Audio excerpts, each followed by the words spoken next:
Assalamualaikum warahmatullahi wabarakatuh. Alhamdulillah wa kafa salatu wassalamu ala sayyidil habibil mustafa wa ala alihi wa sahbihi al-sidqi wal wafa wa ba'd. Alhamdulillah, Allah subhanahu wa ta'ala masih menakdirkan kita untuk diberi kesempatan mendekatkan diri kepada Allah, taat kepada Allah.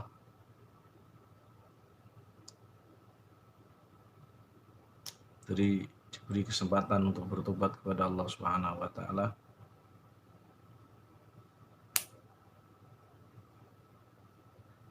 Dan kita diberi karunia Allah Subhanahu wa taala, yaitu nikmat iman, Islam, dan nikmat yaitu kita sebagai umat Rasulullah SAW. Para subuker mania yang dimuliakan Allah Subhanahu wa taala. Allah Subhanahu wa taala mengatakan wa ja'ala bainahu wa bainal jinnati nasaba.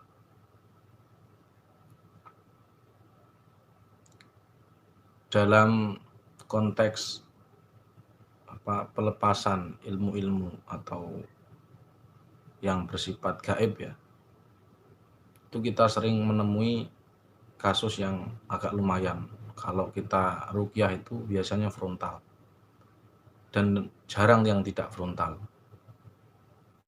Itu sosok yang mau kita dakwah untuk keluar itu adalah jin yang sudah tahu seluk-beluk dia, sehingga kayak dia ini gejala psikis, tapi hakikatnya mereka adalah jin. Apa kasusnya? Yaitu jin nasab. Jadi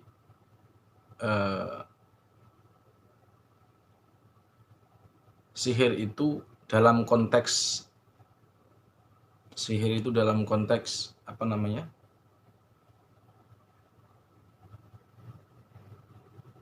Dalam konteks prakteknya di lapangan itu dibagi jadi dibagi menjadi 3. Yang pertama adalah sihir-sihir asli kiriman dari dukun. Asli kiriman. Dan ini biasanya ada 2 media untuk menyihir, yaitu pertama melalui buhul dalam, yaitu dengan cara dimakan, diminum, atau sudah ditempelkan di kulitnya. Yang kedua buhul luar, yaitu di luar rumahnya, di atas genteng bisa, kemudian di depan rumahnya, atau secara gaib langsung masuk ke atap di rumahnya. Nah, ini sihir pembagian yang pertama, yaitu sihir asli dari kiriman dukun yang memang dengan tujuan untuk menyakiti, ada pula yang berniat untuk memisahkan keluarga, dan lain sebagainya. Yang kedua adalah sihir, yaitu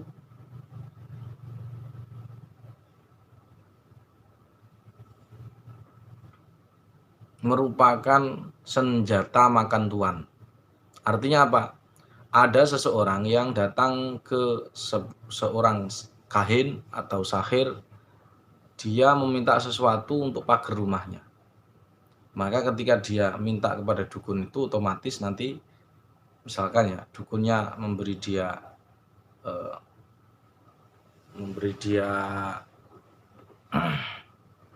jeruan ayam. Maka jeruan ayam ini dipagari di rumah-rumahnya, dan otomatis nanti pagar itu akan mengeluarkan khodam, dan khodam itu akan masuk ke tubuh si yang masang tadi. Jadi kadang-kadang yang masang ini nggak ngerti apakah yang dipasang itu ada khodamnya enggak, ya pokoknya ngikuti tradisi begitu aja. Kalau seperti itu biasanya, kalau seperti itu maknanya itu sihir-sihir dari dia sendiri. yang dulu sempat diposting juga di postingan saya ini, salah satu ada masyarakat ini yang sering terjadi itu adalah menyihir keluarganya sendiri dengan cara dia pergi ke dukun. Jadi orang yang pergi ke dukun, hakikatnya dia ini menyihir keluarganya sendiri, walaupun tujuannya kesembuhan, kebaikan, kesejahteraan. Saya ulangi, walaupun tujuannya kesejahteraan, kebaikan pada keluarga, tapi karena dia melanggar Allah Subhanahu wa taala atau melanggar dari anjuran Nabi untuk tidak mendatangi dukun, dia memaksakan diri, maka yang terjadi adalah ilmu hitam. Dia ambil dari dukun sesuatu yang itu memancarkan ilmu hitam. Makanya ayuhal hadirun, saya berwasiat kepada diri saya sendiri dan kepada panjenengan semua, kalau kita berobat itu janganlah orientasi kita pada aspek kesembuhan. Karena penyakit kita ini yang menyembuhkan hakikatnya Allah. Memang kita butuh media, tapi jangan sampai media ini terus melanggar aturan Allah Ta'ala. Yaitu salah satunya pergi ke dukun. Kalau pergi ke dukun ini sangat bahaya sekali, sangat bahaya. Walaupun mereka pakaiannya biasa ya, seperti saya, pakaian kaosan dan sebagainya. Tapi ini bahaya karena mengandung perilaku yang itu tidak dianjurkan Nabi, dilarang Nabi. Sama aja kalau kita bermaksiat kepada Nabi, sebagaimana Rasulullah SAW mengatakan, man ata'ani dakhala jannah wa man asani faqad aba. Barang siapa yang taat padaku, maka akan masuk surga insyaallah, dan barang siapa bermaksiat kepadaku, durhaka kepadaku, maka sungguhnya dia enggan untuk masuk surga. Salah satunya adalah pergi ke dukun. Jadi larangan Nabi salah satunya adalah pergi ke dukun. Kalau kita tetap memaksakan diri pergi ke dukun, maknanya kita telah melanggar anjuran Nabi itu, aturan dari Nabi itu. Man ataka hinan awrafan wa saddaqahu ma yaqul faqad kafara bima anzalallahu ala Muhammad.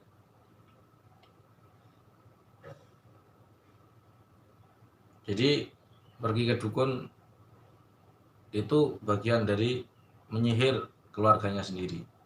Bagaimana logikanya? Tadi sudah saya sampaikan ya. Jadi dia akan memberikan media, dukun ini dipasang di rumah kita. Lalu pasangan-pasangan yang dipasang dukun ini akan mengeluarkan khodam.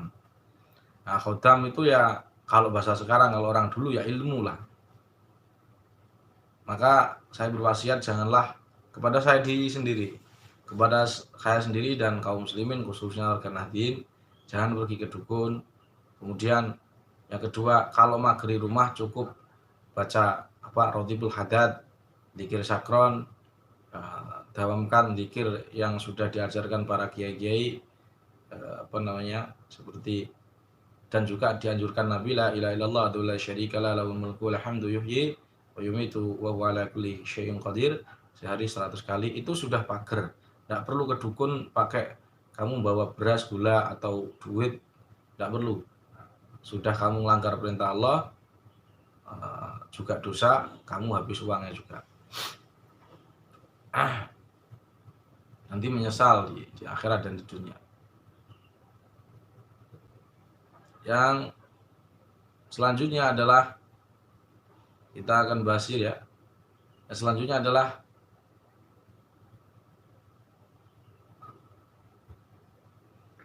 sihir, yaitu sihir turunan atau kita sebut jin nasab.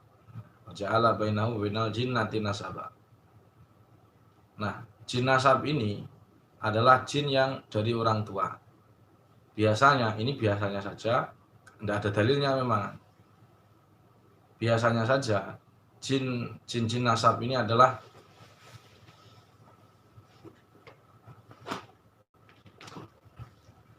jin nasab ini dia ngikut dari kecil. Maaf ya, saya akan, daripada kalian nanti ningkluk, saya akan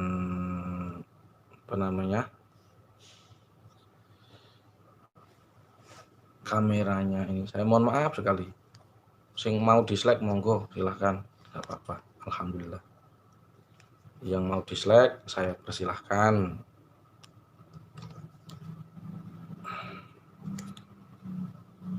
Karena kameranya agak rumit, jadi saya persilahkan panjenengan yang mau dislike, no comment, dan apa itu namanya, unsubscribe.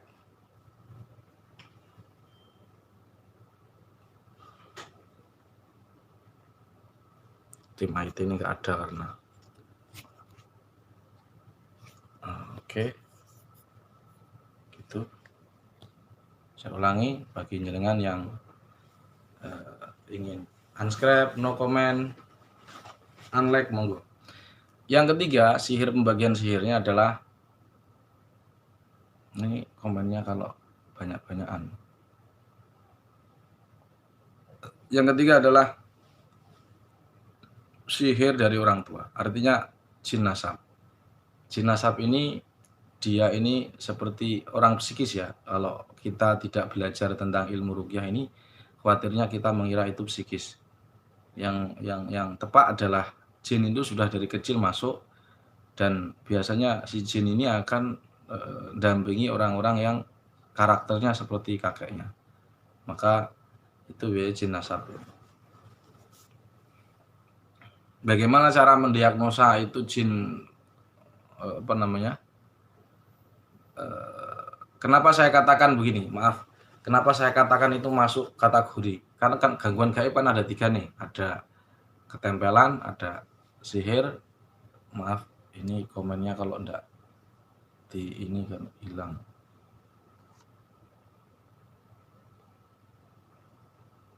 Kenapa saya katakan bahwa jin nasab ini bagian dari sihir, bukan ketempelan?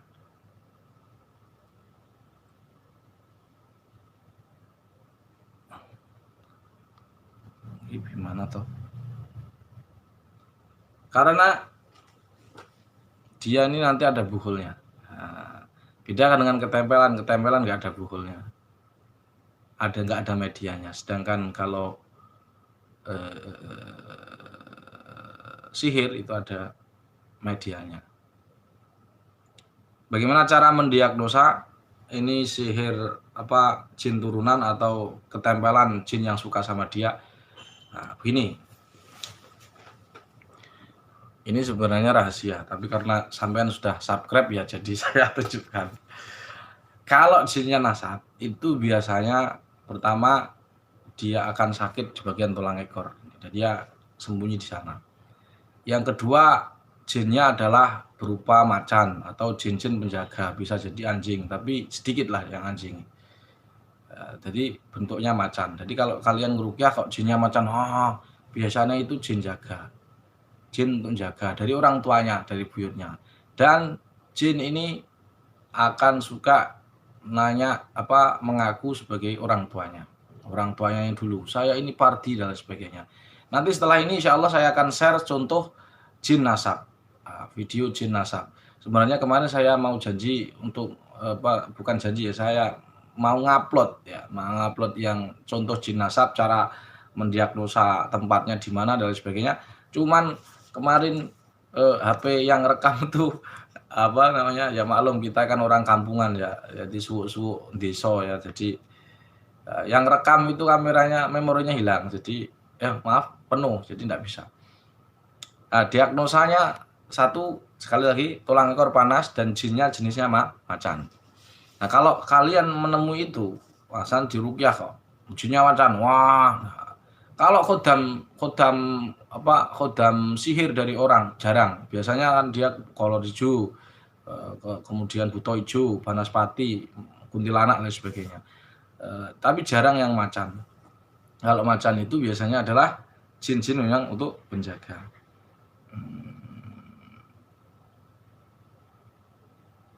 Itu diagnosanya ya. Cara mendiagnosa itu mudah sangat.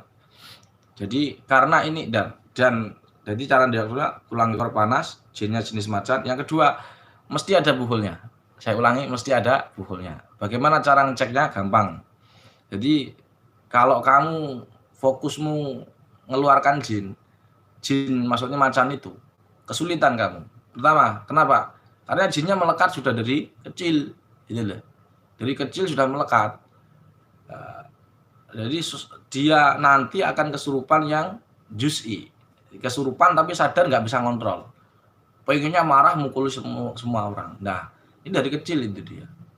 Nah, bagaimana? Kamu jangan fokus mengeluarkan jinnya, tetapi kamu fokus cari rumah jinnya itu. Ya, biasanya ada pusakanya. Jadi ada buhul luarnya mesti.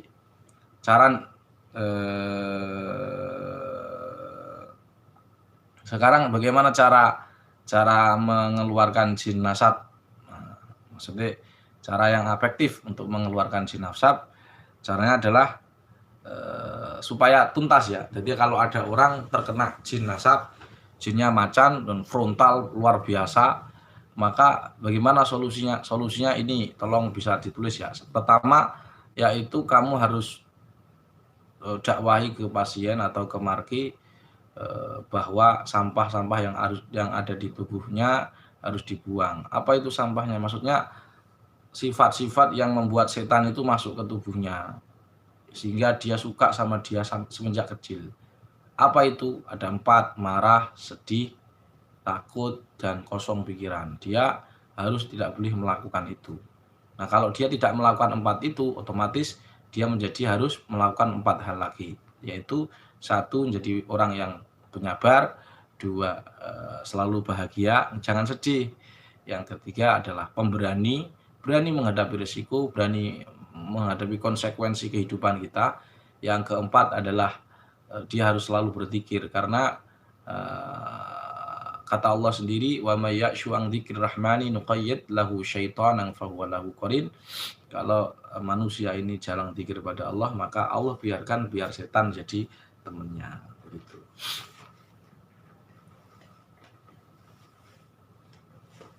Jadi sampahnya harus dibuang. Sebenarnya gampang sih. Kalau mau keluar jinnya itu sampahnya cukup hilang. Jadi ibarat lalat dan sampah, kamu percuma buang jin. Jin itu lalatnya. Ya, sampah itu perilaku manusia. Lah kamu fokus mengeluarkan jinnya tapi sampahnya masih ada, ya percuma. Nanti dia akan kembali lagi dengan jin yang bentuk lain, begitu. Jin yang jenis lain. Seperti itu aja. Yang selanjutnya caranya adalah cari sumbernya. Jadi sumber jinnya ini di mana? Ada ikatan buhul luar dari orang tuanya. Bagaimana cara mencarinya? Caranya begini. Suruh dia pejamkan mata, terus kemudian fokus ke tangan kanan, pejamkan mata, terus tapi hati-hati. Kamu harus sampaikan ke dia jangan takut. Kalau dia takut, maka jin yang ada di tulang ekor ini nanti masuk bukan keluar ya, tapi dia ke atas, ke otak sini, akhirnya kesurupan, begitu. Jadi kesurupan udah nggak bisa dicari, nanti sulit. Ini efektif ya. Nanti kalau kamu nggak ngerti towernya ini, kamu akan rukyah seperti TV-TV. Nah, saya ini kan jarang itu rukyah seperti TV-TV. Maksudnya apa? Sampai jin yang ngamuk frontal nonjokin saya, nggak pernah. Karena kita tahu kata kuncinya. Kalau dia penghapusan itu bahasa Indonesianya apa ya? Titik apa ya? Titik ngono lah pokoknya.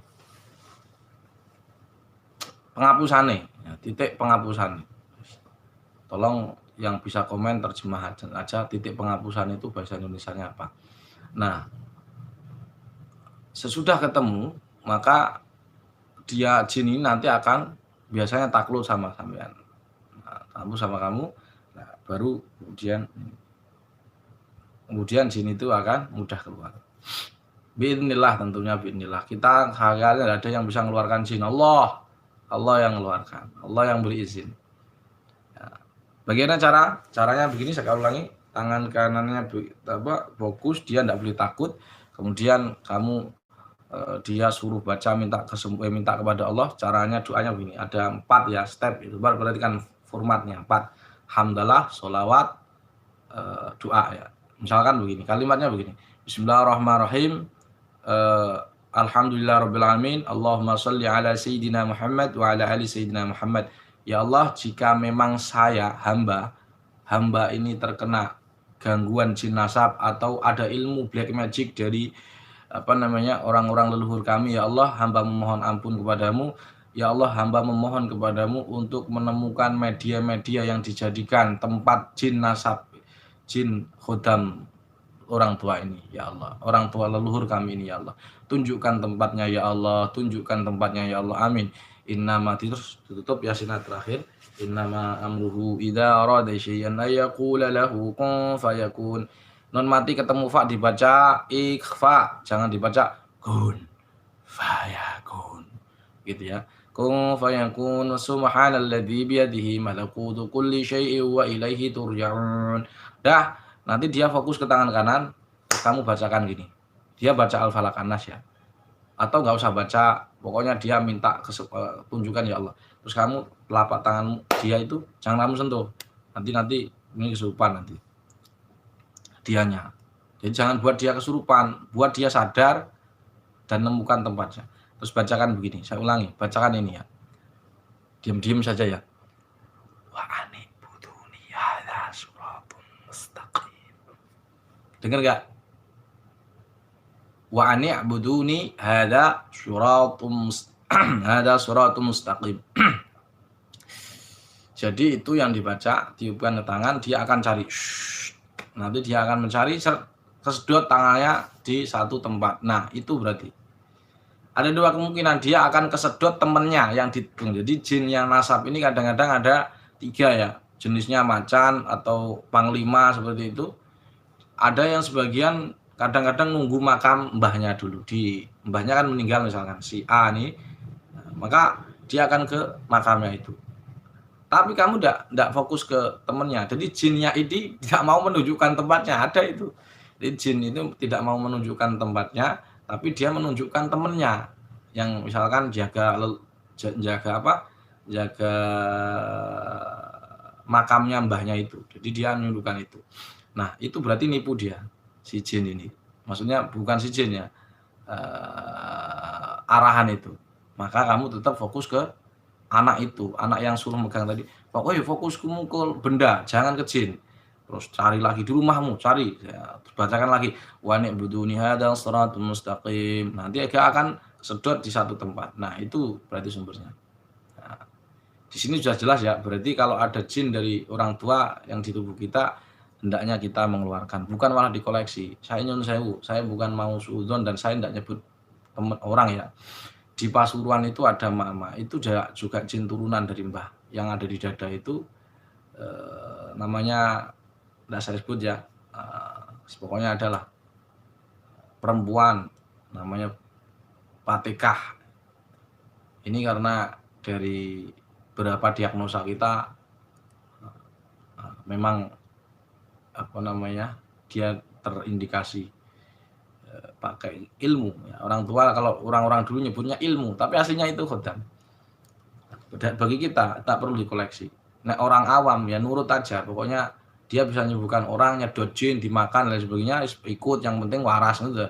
Bagi kita enggak seperti itu. Bagi kita orang Islam, tentunya orang Nadin ya, yang penting bukan kok masalah waras, ora waras. Masalah waras itu Allah wa idza maritu fa yashfin. Yang penting itu taat, bukan waras. Saya ulangi, yang penting taat kepada Allah, bukan kesehatan. Sehat malah nomor 2. Makanya kalau kamu pengen jadikan dimasukkan Allah Subhanahu wa taala ke dalam orang yang soleh apa tidak? Kalau orang soleh ya fokusnya ke taat, bukan fokusnya ke sehat.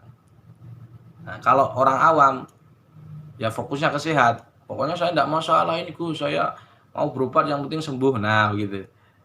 Bagi kita sembuh enggak sembuh urusan belakangan, karena toh akhirnya yang menyembuhkan Allah. Yang penting itu adalah amal kita ini taat kepada Allah enggak.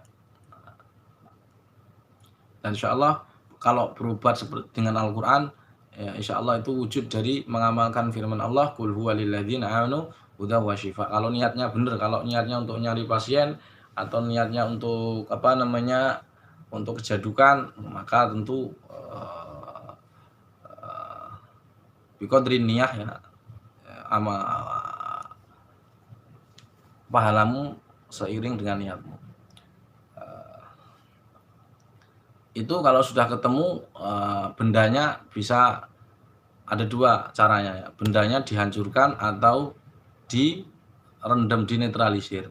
Tapi kalau netralisir ini agak benda pusaka yang nanti kan dia akan ketemu kan benda satu benda. Nah, kamu tidak boleh langsung frontal, langsung membakar dan sebagainya. Ini khodamnya galak. Saya ulangi, khodamnya galak. Khodamnya ini galak, jadi tapi nggak kuat, galak ya, galak ini nggak kuat ya, semua gaya jin ini seperti itu memang, jadi galak. Nanti kalau kamu frontal ya, maka kasihan pasien, ini kadang-kadang jinnya malah ngamuk.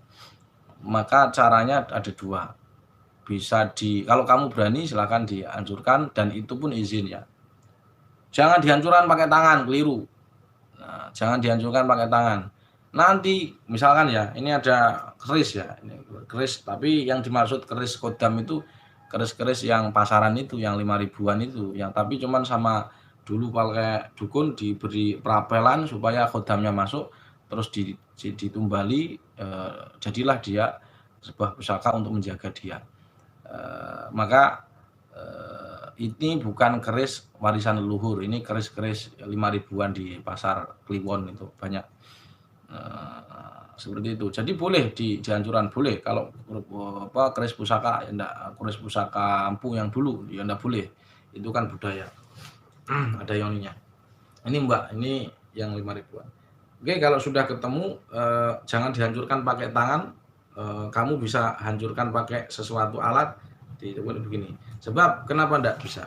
Karena Rasulullah SAW ketika kena sihir Labib bin Al-Asam, ketika sahabat mau mengambil buhulnya, kata Rasulullah SAW, saya khawatir terjadi apa-apa pada diri kalian. Nah, jadi Rasulullah aja khawatir loh, ini sahabat loh, kamu baru bisa nyuwuk 1 bulan sudah melintih ya, buhulnya diambil dan sebagainya. Kamu nanti hati-hati, jedak tiba-tiba ada percikan api atau apa ya, memang kita kurang waspada.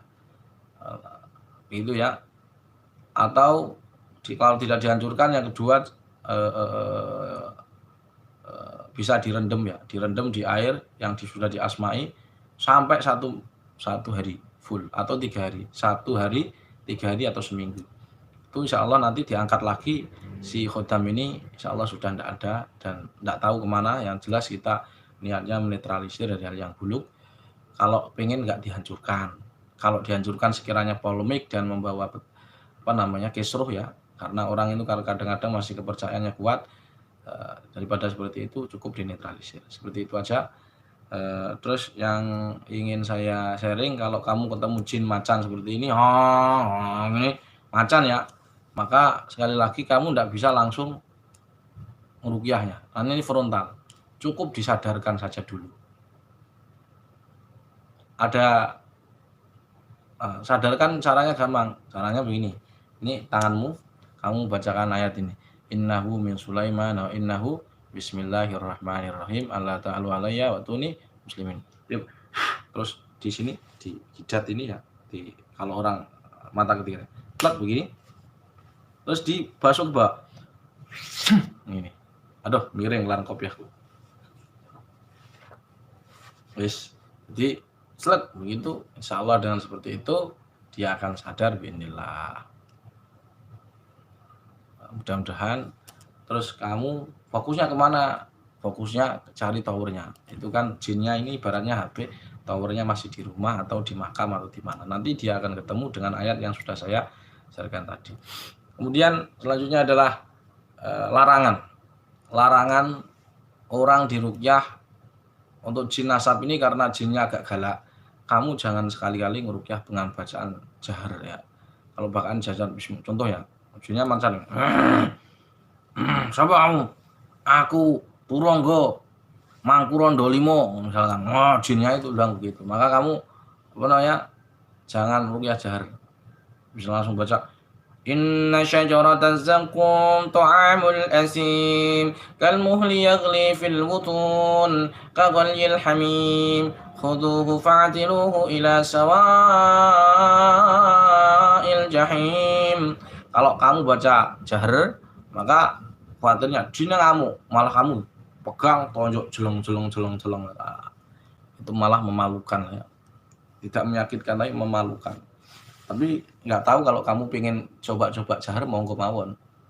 Kalau kamu nggak punya kemaluan ya. Maksudnya ketika melengcin terus nggak malu ini. Monggo mawon, terserah. Itu aja, mudah-mudahan sedikit wawasan ilmu ini menambahkan kemanfaatan kita kepada masyarakat, khususnya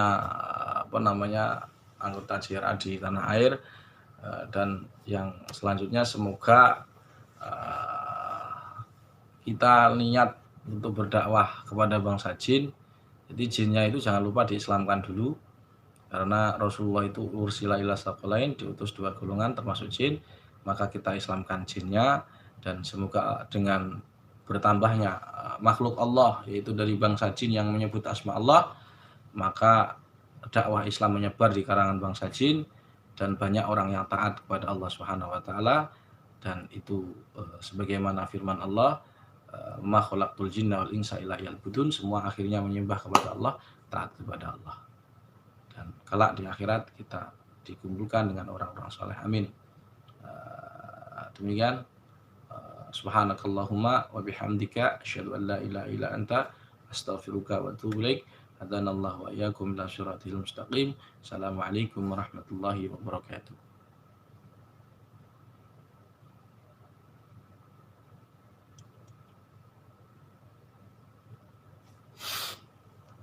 Allahu Akbar.